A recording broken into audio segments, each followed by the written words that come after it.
Now, before we get into reviewing the contents of this exam, I do want to tell you about my philosophy of multi-channel learning. Essentially, you should be going out to find multiple sources and getting all the different ways there are to learn. Now, this course is great, and I hope you're going to like it. But if you just sit back and watch the videos, I would not expect that you could just watch those videos and then tomorrow sit the test and pass the test with flying colors. I encourage you that you should actually get some hands-on experience with Azure for each of these sections and each of these new topics. You should read the documentation. You should try some other modalities of learning. Now, one new thing that I recommend is called the Microsoft Learn Portal. Microsoft just launched this Microsoft Learn Portal, and there's a lot of what they call micro courses and micro pieces of content in this portal.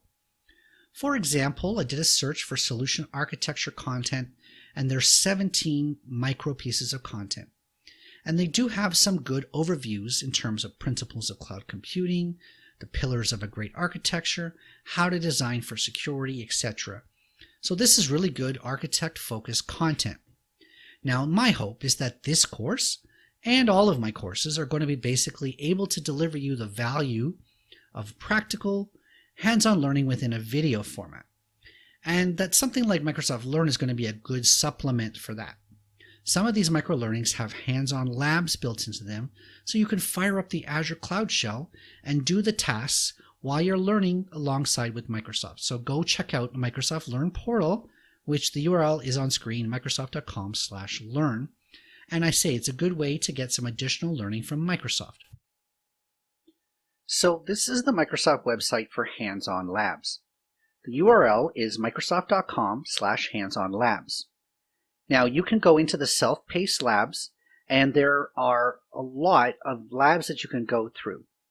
These labs, when you open them, will take you to either a Microsoft portal or a Cloud Shell, and will allow you to do work for free within the Microsoft environment. We can do a search, and we can find that there are dozens of Azure-related labs. So if I enter the term Azure, there are 45 self-paced labs that say Azure, and there might even be some that don't respond to Azure.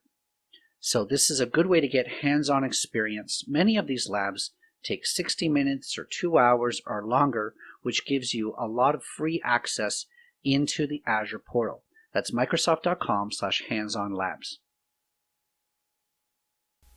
I absolutely recommend that you use your own account if you have one.